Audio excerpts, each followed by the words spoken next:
Cruzado 2. É isso aí. Então a gente percebeu que a gente teve o Plano Cruzado 1 totalmente eleitoreiro. Isso, por isso que a gente tem que tomar muito cuidado quando vem aqueles planos assim que dão tudo pra gente. É que não existe nada de graça. A gente tem que parar para pensar. O cidadão tem que entender que não existe nada de graça. Então, a pessoa vem aqui, te oferece um negócio de graça, você pode ter certeza que alguém está pagando essa conta. Essa conta aqui vai ser descontada em alguma hora. Não adianta a gente querer falar, vamos imprimir dinheiro. Não é assim que funciona. Tá? Então, uma hora alguém paga a conta. E aqui as pessoas já começaram a pagar a conta. Alguns dias após as eleições, todo mundo eleito do MDB lança o Plano Cruzado 2. E aí o Plano Cruzado 2 já começa a não ter mais aquela coisa toda que tinha. Então já começou a liberar o preço dos produtos, dos serviços. Os aluguéis já começaram a ser reajustados. Mas teve uma coisa, os salários agora estavam congelados. Então nós tínhamos salários congelados e todos os preços subindo. A alteração do cálculo da inflação, nós tivemos naquela época, nós tivemos aumento de imposto grande sobre bebidas, cigarros, aumento de todas as tarifas dos serviços públicos, nós tivemos aumento da carga fiscal, ou seja, com os salários congelados. Então você já percebeu aqui que as pessoas começaram a pagar a conta daquele plano que não deu certo, que foi um plano aí totalmente eleitoreiro. Então a gente já pode falar aqui, ó, que a população durante o Plano Cruzado 2 teve que enfrentar vários reajustes. Nós tivemos um incremento de 60% no preço da gasolina.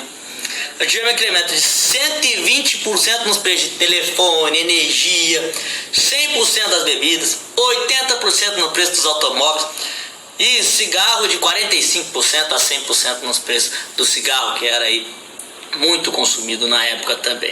Então a gente já percebe que o plano tem um plano eleitoreiro, depois nós tivemos um plano que foi aí desgastante pra caramba pro governo, porque aí nós tínhamos uma inflação grande ainda também, os salários estavam congelados, os preços reajustando todos no pico. Mas vamos lá, então com fracasso também. Esse plano foi um segundo fracasso. Nós não conseguimos. Nessa época houve vários protestos em Brasília. Tiveram aí um manifesto grande na época que foi conhecido como o Badernaço, né? Que foram saques, depredaram aí vários locais.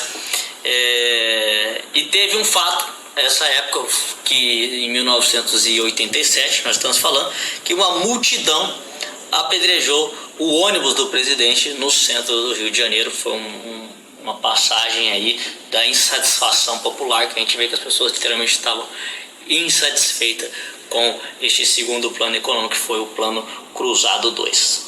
Bom, então nós temos lá Plano Cruzado. 9 meses depois nós tivemos o Plano Cruzado 2. Aí, 7 meses depois, você vê o tanto que é curtinho. 7 meses depois nós temos agora um novo plano. E um novo ministro da Fazenda. Nós temos agora o Plano Bresser, que também voltou com congelamento. Ele voltou aí com congelamento de salários, com congelamento de preço, de aluguel, congelou tudo de novo. Nessa época tem uma característica muito interessante, que o Banco Central já não conseguia mais dar vazão nas notas. Então se você pegar algumas notas antigas aí, se tiver aí alguém em casa que faz essas coleções de nota, de dinheiro em casa, você vai ver que já tem umas notas carimbadas. Exatamente, o Banco Central não dava vazão para as notas antigas e começava a carimbar o valor novo da nota. Então essa aí foi uma das características. O Plano Bresser também foi bem rápido. E por último, nós temos aí o Plano Verão em 1989, em janeiro de 1989, que é mais uma tentativa do governo Sarney de conter a inflação. E novamente houve congelamento de preços, congelamento de salários, e nesse último plano nós temos mais uma característica aí, que novamente muda-se a moeda. Nós saímos agora do cruzado para o cruzado novo. É isso aí, você percebe que no Sarney nós já tivemos duas moedas. Nós saímos do cruzeiro para o cruzado e agora nós saímos do cruzado para o cruzado novo. O que se percebe que o governo Sarney, foi marcado por vários ministros de fazenda, ou seja, teve uma troca, toda hora trocava. A gente percebe que foram 4 planos diferentes. Então o legado durante o governo do Sarney que ele deixa na economia é péssimo, literalmente péssimo. Sarney termina sem conseguir controlar a inflação, um fracasso total na economia, mas tiveram algumas coisas boas também.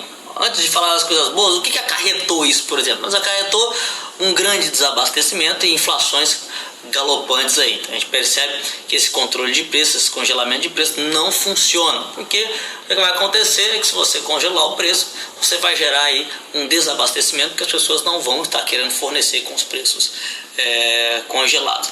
Mas o governo do Sarney também tiveram algumas coisas boas. Uma das que a gente pode ressaltar é a Constituição de 1988, né? Instalou-se a Constituinte em 87 e essa Constituição de 1988, chamada Constituição Cidadã, que é a Constituição que nós utilizamos até hoje, trouxe diversos direitos e garantias individuais, tutelas coletivas, entre outras coisas que a Constituição aí garantiu, né? A gente tem aí e utiliza esse instrumento como nossa carta magna. Hoje eu, como advogado, posso falar aí que é o que respalda muita coisa ainda, e infelizmente nem tudo da Constituição é contemplado. Ela é muito mais bonita no papel do que efetivamente na prática, mas foi uma coisa que aconteceu durante o governo do Sarney. Tem uma coisa que eles falam bastante do Sarney na época, com relação às relações internacionais do Sarney. O Sarney tinha, apesar de ter sido um fracasso na economia do Brasil, ele tinha ótimos relacionamentos internacionais.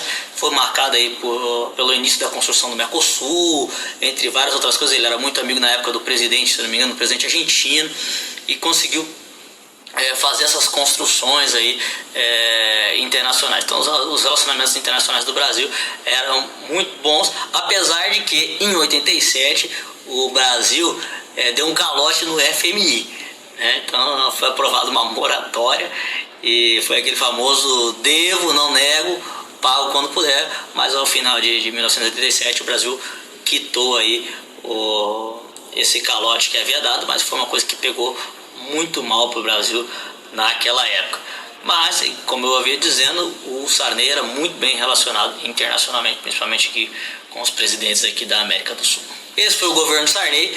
No próximo vídeo agora nós vamos iniciar falando da primeira eleição direta.